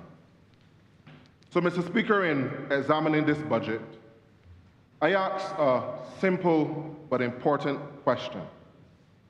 How will the measures outlined translate into meaningful improvement in the lives of ordinary Barbadians, and more specifically, people of St. Joseph? My constituency is one of the most beautiful parts of Barbados. But it is also one of the constituencies that has faced long-standing challenges. Challenges in infrastructure, housing, and transportation. And I used to say water, but under the Barbados Labour Party, we've been able to fix many of those challenges in water. Many of my constituents have been forced to leave St. Joseph in search of housing and employment, and many families continue to confront daily realities that require deliberate and sustained intervention. It is therefore my responsibility in this debate to examine how the measures contained in these budgetary proposals can help to address these realities. Mr. Speaker, this budget is not by accident. It is a product of discipline, of careful thought, and a government that understands the weight of responsibility placed on it by the people of Barbados. It reflects the covenant made with the people, a covenant that was not only spoken of in the manifesto, but overwhelmingly endorsed by the electorate. And so when we speak of these measures today, we must acknowledge that they carry the blessing of the people of Barbados. They are not abstract policies, they are promises made, and they are promises being kept. Mr. Speaker, we have already begun to deliver as a government. The increase in the reverse tax credit from $1,300 to $1,700 for those earning up to $25,000 per annum, and the expansion of eligibility to those earning up to $35,000, ensuring that those individuals now receive $750 are not just figures on paper. They represent real relief for thousands of Barbadians, including many in St. Joseph, who are feeling the pressure of a rising cost of living. For low-income families, for young workers trying to find their footing, for households who are striving to make ends meet, this is meaningful support. More money to buy groceries, extra money to pay bills. Mr. Speaker, the introduction of cost of living assistance for pensioners, $100 per month for those earning under $50,000, is another clear demonstration that this government has not forgotten those who have built this country, the most vulnerable persons among us, pensioners. In the communities in my constituency of Bathsheba, Lamins, and Paris Hill, where many households rely on fixed incomes, this measure will bring dignity, relief, and much reassurance. The increase in the trust loan ceiling from $10,000 to $20,000 is equally significant. It opens doors for small entrepreneurs, and I know a little bit about entrepreneurship, particularly young people who have ideas, skills, and ambition, but just need that little berry to be able to move their enterprise forward. Mr. Speaker, the Barbados Labour Party understands what it means to keep faith with the people. These are promises made, and these are promises kept. But, Mr. Speaker, while we commend these measures, we must also remain honest about the realities that continue to face our people. Mr. Speaker, we know that the cost of living remains a concern because energy sits at the center of almost every economic activity. When fuel prices increase, transportation costs rise, and that directly increases the cost of moving goods across the island. Those higher transport costs are then reflected in the prices that we see in the supermarket. In construction, which I know a little about, the impact is even more direct. Higher fuel costs increase the price of importing materials, increase the cost of operating heavy equipment, and increase the cost of transporting aggregates, steel, and concrete. These increases ultimately drive up the overall cost of building and development. And of course, these costs have to be then passed on to the homeowners and the wider economy. The Honourable Member for Christchurch East Central made it clear that energy costs sit at the center of these pressures, influencing every aspect of economic life. And so while I support the measures in these budgetary proposals to cushion these impacts, as a government, we must also continue to pursue long-term solutions that reduce our dependence on imported energy and strengthen our national resilience. Mr. Speaker, while this budget provides immediate relief, it also lays a strong foundation for the future of this country. Because the true measure of a budget is not only how it responds to today's challenges, but how it prepares a nation for tomorrow. Mr. Speaker, this budget makes it clear that the future of Barbados is one that is driven by its people, particularly its young people. Through initiatives such as the expansion of structured youth programs, international exposure opportunities, and investment in skills and development, we are equipping our young people to not just participate in this economy, but, sir, to lead it. Mr. Speaker, the emphasis on the digital economy and skills development signals clearly that Barbados is positioning itself to compete in a global technology-driven world. We are preparing our young people to engage in new industries, to work remotely, to innovate, and to build enterprises that are not limited by geography, which I also know a little bit about. The increase in access to financing for small businesses, the easing of administrative burdens, and a recognition of a growing digital and entrepreneurial class all point to a Barbados that is evolving and a Barbados that we can all be proud of. A Barbados where young people are not only seeking jobs, but creating them. A Barbados where innovation is encouraged. A Barbados where opportunity is not confined, but opportunity is expanded. So, Mr. Speaker, we are not only managing an economy, but we are shaping a new generation. And if we get it right, the young people of this country will not only inherit a Barbados that we can be proud of, but they will also transform it. I must speak directly, Mr. Speaker, to the young people of this country. As a young person, I understand their aspirations. I also understand the frustrations. And I understand the desire for opportunity. So this budget must work for the young people of this country. Young people must see themselves reflected in leadership. They must know that they are not only the future, but they have a role to play now and to play today, and they have a role to play even in this honorable chamber. And if my presence here serves as any example, let it be this. Let it be that people understand that no matter where you have come from, that you can rise to serve, you can rise to lead, and you can certainly rise to make a difference.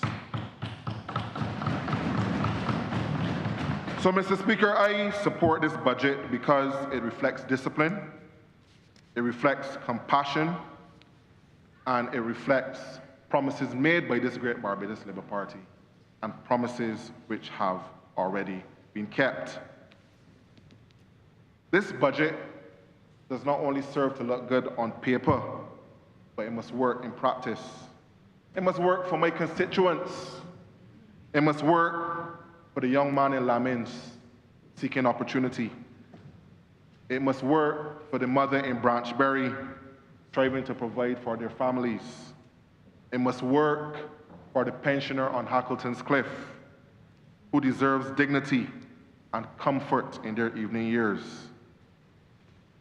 If we continue as a government to match promise with performance, if we continue to put forward people-centered policy, we will inherit and we will create a Barbados that we will all be proud of. So in this new financial year, Mr. Speaker, I look forward to the promised development of housing at Ginger Works. We've been waiting long in St. Joseph. My constituents in Spa Hill, Chimborazo, deserve the opportunity to be able to relocate and to do so within the confines of St. Joseph. I look forward, Honourable Member for St. John, to the new pavilion at Lamins. I look forward to the completion of Melvin's Bridge and Erie Hill Bridge. I look forward eagerly to the continued road rehabilitation and bridge rehabilitation that connect several communities within St. Joseph. And it is not lost on me, Mr. Speaker, that St. Joseph and the wider Scotland District presents unique challenges that cannot be addressed through fragmented responsibilities across various ministries. It is time, sir, that this government revisits the establishment of the Scotland District Authority, one that can coordinate, manage, and address the unique challenges that face the Scotland District. And the Scotland District is a part of Barbados that is so very important to us. So, in closing, sir, I wish again to express my support for these budgetary proposals, 2026 to 2027. I want to again thank the people, the good people of St. Joseph, for sending your son here. And in doing so, Mr. Speaker, I am obliged to you.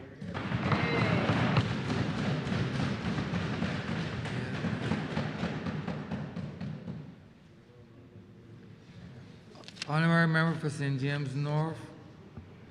Thank you very much, Mr. Speaker. I rise to, at the onset, lend my unequivocal support to the budget 2026 as outlined by the Honourable Member for Christchurch East Central yesterday.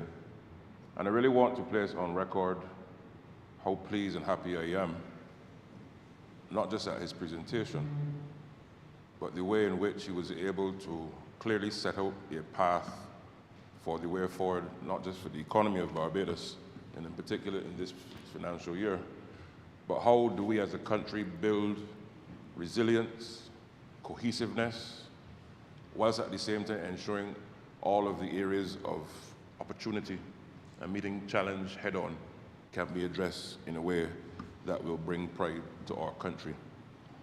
And therefore, the theme of the presentation, Greater Will Our Nation Grow, certainly resonates with me. But not just me, Mr. Speaker. I've received a number of calls and WhatsApps from constituents in St. James North within the last 24 hours who have also commended Minister Strong, the Honourable Member for Christchurch East Central, who have said that they are not only proud, but this budget has a different feel to it. And it now is igniting even further a greater sense of optimism and brighter hopes for our people. The young generation, those not so young, and perhaps those who may be in their twilight years, but at the same time helping us to forge ahead in a world that continues to be unpredictable, but it therefore presents us as a country to be able to chart a path and to do what we do best in Barbados as a people, to lead and to go where no man has gone before. And what is also very remarkable about this budget is that it outlines, yes, where we've come from, and of course, this party, this government, will continue to deliver, being mindful of where we've come from prior to 2018, but not resting there, Mr. Speaker, and focusing on where we're going to take this country to meet those challenges and opportunities head on.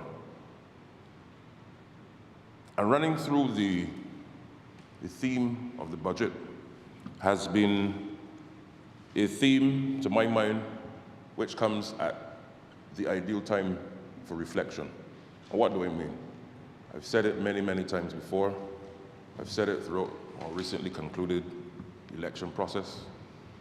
And that there's no secret, Mr. Speaker, this year, of course, marks 60 years of independence, 5 years as a republic, and therefore, all of the successes that we've had as a country, all of the challenges that we've had as a country, all of the things that we now must bring to bear going forward, looking towards the next 60, must now anchor us in the way that will allow for us now, to use a cricket analogy, to start to play some shots, but sensible shots.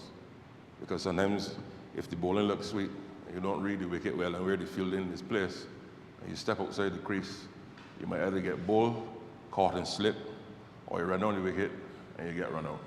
So therefore, the country must now be in a mode that, yes, whilst we're now enjoying growth in the economy, we're seeing significant signs of turnaround. There's investor confidence, there's confidence both in the domestic and international markets. How do we build our people? How do we expand resilience? How do we expand confidence whilst at the same time being responsible and keeping our eye on the ball and playing the ball one by one each time going forward? And it therefore allows for us to focus on a few things. And before I get into focusing on where we're going with respect to budget through the lens of education, I also want to speak very briefly on some constituency matters, or matters rather that affect my constituency and many others. The Honourable Member for St. Lucie this morning, to my mind, would have spoken very clearly on the north of Barbados, Mr. Speaker. And Mr. Speaker, as a man who knows the north very well, you would appreciate the fact that the north continues to be a place where major development, major hopes of our people must now coincide with the further development of Barbados. But in order for us to do so, we have to address some fundamental things to be able to unlock that potential. And I'm happy to see the measures as outlined in the budget with respect to ensuring that the traffic situation and building out the infrastructure to ease the traffic and congestion, not just in the north, but across Barbados. That certainly is one of the comments that rung through coming from my constituents over the last 24 hours in helping us to now ease where we go. And I want to commend the Minister of Finance, and I look forward to the rollout of the town halls by the Honourable Member for St. Michael South and his team, so as to walk the country through where we are going, but equally to listen to our people, Mr. Speaker. What are some of the ideas that they can have to ensure that we can now not just build out the North's potential, but across the length and breadth of Barbados to ensure that as we grow and we access vehicles, that the broader issue of transport and ease is now brought to bear as well. But as I said, this budget not only talks about where we've come from and where we are, but as the Honourable Member for St. Philip West rightly said this morning, it focuses on the future, on where do we go and how do we get there.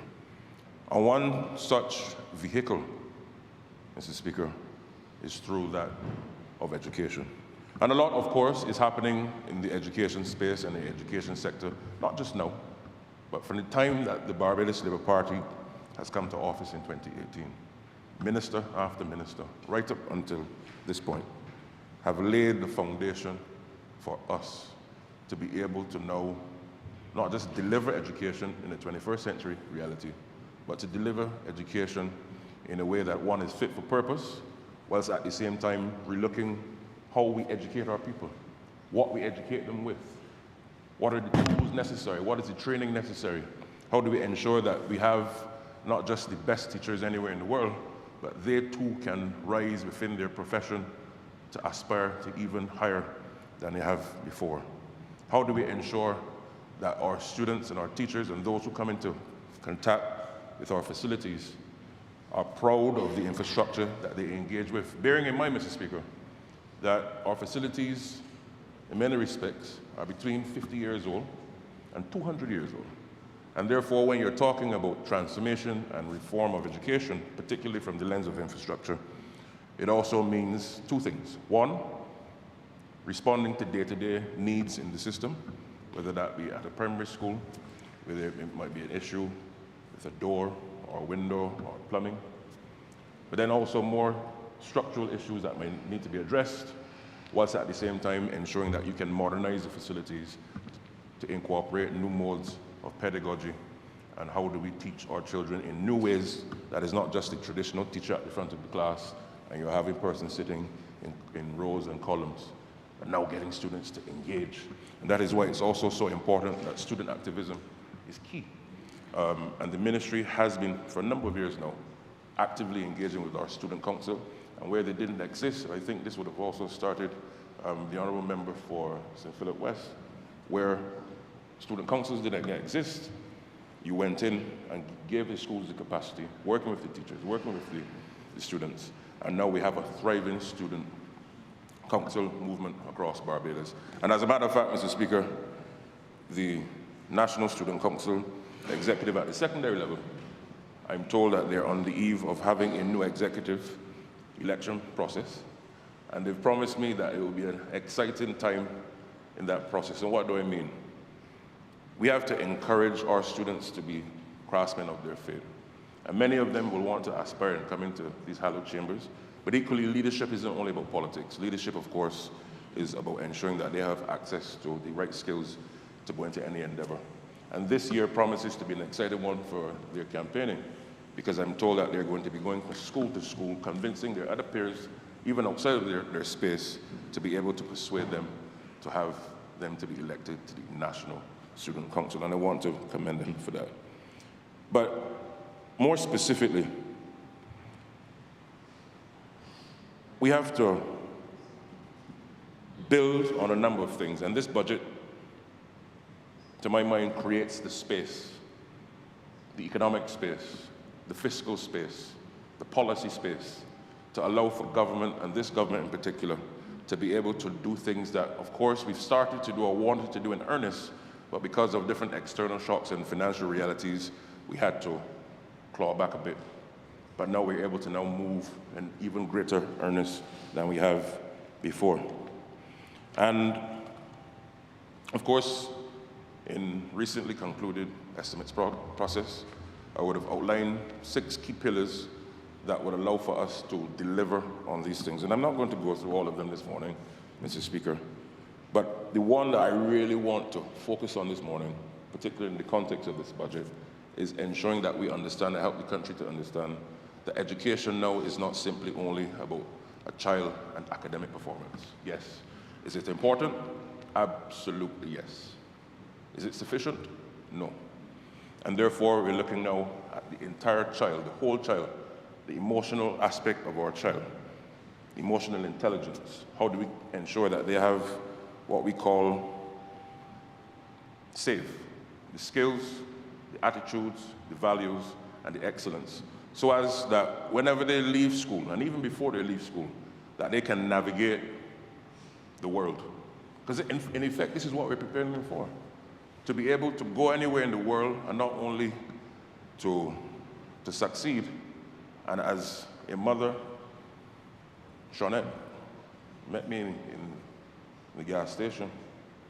She says, Mr. Blackman, I have a young child. Well, sorry, I have a young grandchild, I have a child. And I like what you guys are doing. I realize now that you're creating new opportunities for them. But what we need from the ministry is to not just to help them to succeed, but to help them to be able to dominate anywhere that they can go. And this is really what it's about. But in order for us to be able to do so, we have to give them the tools necessary. How do they navigate conflict? How do they control their emotions and to be able to make wise choices? And in order to do that, we're also moving away from the traditional examination mode, where you just test a child on a given day in an exam, but through project-based learning, inquiry, being able to work with their peers in class, in school, school to school, so that they now have a greater appreciation of ideas and concepts. And this is where we're taking them, Mr. Speaker. And therefore, we have to start at the foundation. And that is why I'm happy that, as you've heard before, this coming September, all parents in Barbados, particularly parents of those at the early childhood level, will have universal access to early childhood education in Barbados, Mr. Speaker. And this is a proud moment for Barbados. And what is the science showing? The science has shown that yes, our children will go to school, let's say from 4 or 5, and they will do the traditional things. But the science has shown, Mr. Speaker, very clearly, particularly out of Asia, the Arab region, Africa, North America as well, Europe, that once you place the children in a formal way in an early childhood education system, giving them the tools of inquiry, play-based learning. It allows for them to now have all of the skills necessary to navigate life, and everything that they learn thereafter, as we say in Beijing, becomes gravy. So you're giving them now the foundational tools for mastering the ability to process things and to inquire. Now, at that age, are they going to learn everything in life? No, that is not it. But we're giving them now the foundational tools. And this government has determined that this is a priority if the education system that we're going to build, not just now, for the future. Because let's face it, our children will not stay children forever. They'll move from children into adolescence, into adulthood. But we must now build that foundation. And I liken this process of education transformation not only as a relay, but ultimately living in a small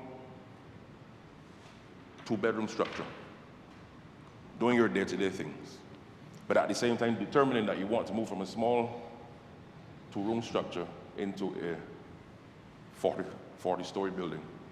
And therefore, you now have to now do those things whilst you're still living in the place, building a new foundation, building all the different skills and everything with modern features. But you can have beautiful features, but if the foundation is not solid, then the building will not be fit for purpose. And in addition to that, that foundational element, Mr. Speaker, is about closing a number of gaps that have existed. And what do I mean? The issue of literacy.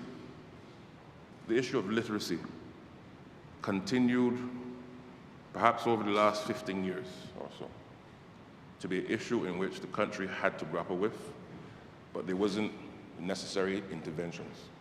And starting from my predecessors, coming right down, you've made it very clear that in order to ensure that our people can read, and not just call words, Mr. Speaker, but read and understand what they're reading, critical thinking, being able to navigate the space of learning, it is therefore necessary that we had to come up with an aggressive literacy program. And I'm happy about where we've come from and where we're going, but we cannot rest on our laurels. And I want to, if you permit me, Mr. Speaker, to publicly commend Ms. Janelle Little of the Ministry of Education Transformation, who heads our literacy program, and who has, in a very short time, particularly working with the different interventions that we've rolled out, start to see now the closing of the gaps. And I want to share, thank you.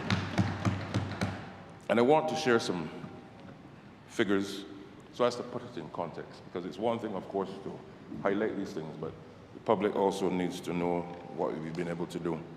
And so far, you've had 67 primary schools covered in this process, 11 secondary schools, Mr. Speaker, 4 special education schools. But importantly, what we've been able to now see is that the pre-assessment, which therefore looked at where children were at before we assessed them in terms of their literacy gaps. At the reception level, their competency was 36%. In a short period of time, and I'm talking months, those same students have now gone from 36 to 45%. At the infants A level, pre-assessment, they were at 23%, Mr. Speaker. And after that, almost double at 41%. And we are not stopping there, because why? We have determined that by December 2026, which is this year, that children by the age of 7 and 8 must be able to read and understand at their level, Mr. Speaker. And I want to commend them for what they're able to do. But I also want to touch on another aspect of the foundational elements of education. We can do all of these things, Mr. Speaker. Have fantastic infrastructure, modern facilities, the best teachers in the world, best training. But if our children on morning, before they start school, do not have something in their tummies, we can do all of these things. But what we want to get them to go through and understand will not be achieved in the same way. And why is that? They will be hungry. And The stats have made a very clear picture for us that up to 1/4 of our children at the primary school level, Mr. Speaker, have been having some challenges with respect to having breakfast. And we have determined as a government that from September 2026, every child in this country in our public schools will have breakfast at primary school in Barbados through the expansion. And we're going to do so through an expansion, of course, of the school meals department, and we're right now working earnestly, and we will be updating the public on the process and the progress, but working earnestly in helping us to be able to deliver that for our people. As I said, this budget allows for us to do these things on behalf of the country. But it's also about preparing us for the long term. And this is one of the things that is remarkable about this budget. And what do I mean? We live in a world, Mr. Speaker, where in Barbados, of course, there are two modes of communication and language that we use. First, Bajan, and of course, formerly English. But we don't simply live in a Bajan world or in an English world, notwithstanding, of course, English is the majority language in terms of formal engagement in business and work, etc. But in a globalized world where we're asking and telling our people, in order for us to succeed even further, we have to prepare you to be able to engage with your counterparts and to be able to share your ideas around the world. And it therefore means that language and foreign language must be part and parcel of that delivery. And we've had a very interesting relationship historically, Mr. Speaker, with respect to languages. In secondary school, certainly when I was there, you would do French, Spanish, up to second or third form. And then at third form, you would have the option to, as they say, drop your language and then choose other subjects. But more and more and more, Mr. Speaker, you realize that in a globalized world, and therefore also to ensure that our people can be competitive, not just now, but well into the future, we have to give our people the opportunity to be able to master languages. And I'm therefore very happy about the progress that we've made, and I want to commend the Honourable Minister of Finance for working, of course, with CAF and the SOMOS initiative. Of course, SOMOS in Spanish means we are, and it's very fitting because if we are to collectively build out the potential of this country, we must take a collective view on how do we now build out those tools, and this is one key part.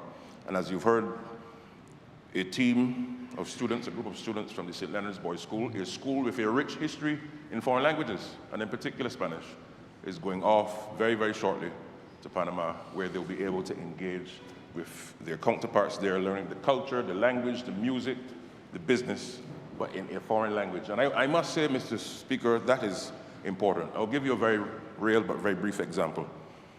I would have done languages throughout my secondary school life at Foundation. Went on to community college and did languages. But part of that, Mr. Speaker, the course was that you had to do either 2 weeks at the end of the studies, either in a French-speaking country or a Spanish-speaking country. And I went to Martinique with my classmates. And up to that point, Mr. Speaker, I thought I was the best French speaker in the world. A's and B's and everything. And it was only when I went to Martinique for those 2 weeks, we were living with a family who spoke zero English, Mr. Speaker. And the only time you spoke English is when you went with your counterparts in the bus during the day for the tours. But in the last week, you had to do an internship at the place of work in Martinique. And at the time, they placed me at the information desk in Martinique Airport. In Martinique Airport, Mr. Speaker. You can see where this is going. All of the French that I thought, mastered for 7 years from first to fifth form, and the first 2 years of the community college program, the first day, you had nerves because you had a lot of passengers coming from Paris and Guadeloupe and wherever across the world speaking in French. They want to know where you can go to find their bag. Where's the next flight? How do I, all the different things you can think about in normal airport activity. And I froze. But on day 2, I said, Chad, you cannot embarrass yourself, your mother, your school, nor your country. And the person working in the office worked with me. But you see, by day 3, Mr. Speaker, my French went through the roof. Because why? Immersion, immersion, immersion, immersion. And I'm sure that those young men who are very good at St. Leonard's School, who've mastered Spanish up to a certain point, I am almost guaranteeing that when they return to Barbados, through this SOMAS program, as facilitated by the Minister of Finance, we are going to see higher levels of Espanol from these young men. And this is the type of initiative. And we mustn't just stop at Spanish. Of course, this is a good start. But we live in a world where French, of course, and the relationships with the Arab region and Chinese, etc. But this government is committed in building out the capacity of Barbadians. But, Mr. Speaker, there's an initiative that is very close to my heart and that excites me, and I'm proud to be part of a team and government that looks not just now, but well into the future. And I'm talking about the establishment, of course, of the Global Young Bajans Fund. Capitalization, of course, of $2 million in its first instance, so as to ensure that we roll out the Secondary School International Exposure Initiative. This will transform a generation of young people. And why do I say so? Use myself as an example. I've come from humble origins, working class parents, and oftentimes growing up, you may think that the world is your gap, or your road, or your church, or your school, or the family that you go by on a weekend, etc. Not realizing that there's a whole world out there beyond your neighborhood and your immediate environment. And one of the things that has helped me, and I say it all the time when I could, is that at the time, coming through the Youth Council, CARICOM, Youth Ambassador, and at the time then Minister of Education, now Prime Minister, gave an ordinary young man like me from Vauxhall the opportunity not just to travel, but to hold responsibility at an early age and to be exposed into things that would allow you to understand how the world works. And that sparked a curiosity in me. Not necessarily sure what you want to do, because there are many things that you can do or aspire to, but knowing that there's something greater than my surroundings. And fast forward, the man you see today, Mr. Speaker, is a product of that process. But that has not been the experience of the ordinary Barbadian. But for the first time, Mr. Speaker, for the first time in the history of Barbados, this government and this country is now in a position to allow for young people from the age of 15, invariably whilst they're still at school, to be able to travel the world for a month. Not to go abroad and shop, Mr. Speaker, but to travel and to understand how the world works. Infrastructure, punctuality, business acumen, fashion, music, smell a different air. And therefore, what are one of the benefits of that? Not just the exposure in terms of potential partnerships and friends that you're going to make, but you help these young men and women to realize that there's a whole world out there pregnant with opportunity. And Mr. Speaker, young people, I'm sure, who have hitherto not been able to travel, will now be able to do so and to realize the things that I can aspire to be able to make myself proud, my mother and father, my community, my school, my country. And therefore, building a now new culture through this initiative will be strategic. But even at the secondary level, from September, in ensuring that that values-based education that we would have spoken about earlier is now running through our education system, is that for the first time, and you heard it announced yesterday by the Minister of Finance, part of the co-curricular structure of our schools at secondary level will be for every child now to be part of either a uniform organization, civic-based organization, or a team sport. And in order for you to complete your secondary education, Mr. Speaker, that must also be completed. And why are we doing this? Not just for saying that we want to do it, but we have to now give our young people the opportunity to learn how to, one, work with each other, understand the importance of working with teams, understand the importance of structure and organization and discipline. Because we can do all of this if our people are not exposed to and understand the rudiments of discipline. It will take them so far and no further. And we have determined that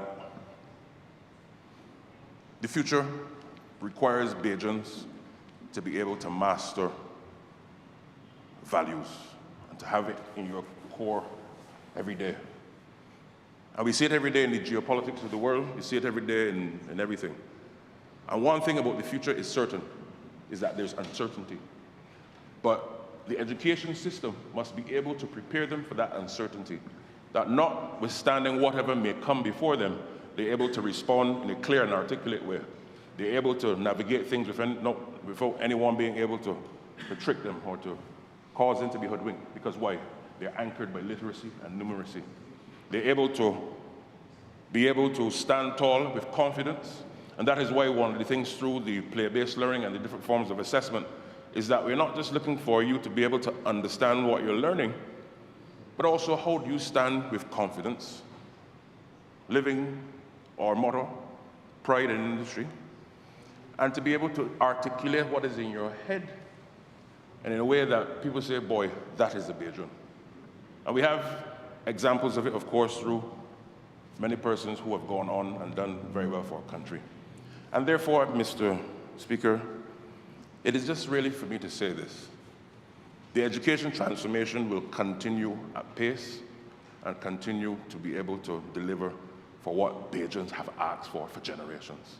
But this generation, certainly as policymakers, but certainly also as a collective society, we are in this together.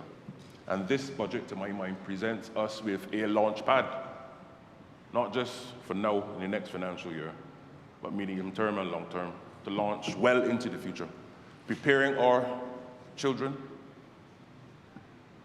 for that future where they will have to oftentimes make some tough decisions, but they will be anchored with these necessary skills and values to be able to make those determinations. And then lastly, I also just want to commend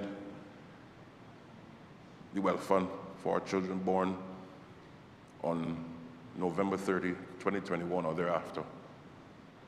Because what does that mean, Mr. Speaker? It means that children born after that period, by the time they finish school and they access that fund, they have a global, not just local, not just regional, but a global head start where they can now do different things through the right framework, having that finance to be able to start. This administration is making it clear that this budget 2026, Mr. Speaker, is about looking down the road and around the corner, preparing our people for the future. God bless Barbados, and God bless our country all. Thank you.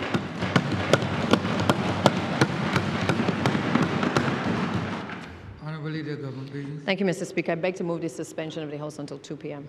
The question is that this Honourable Chairman be suspended until 2 p.m. All those honourable members in favour, please say aye. Those against, please say no. Meeting, the ayes have it. This honourable Chamber stands suspended until 2 p.m.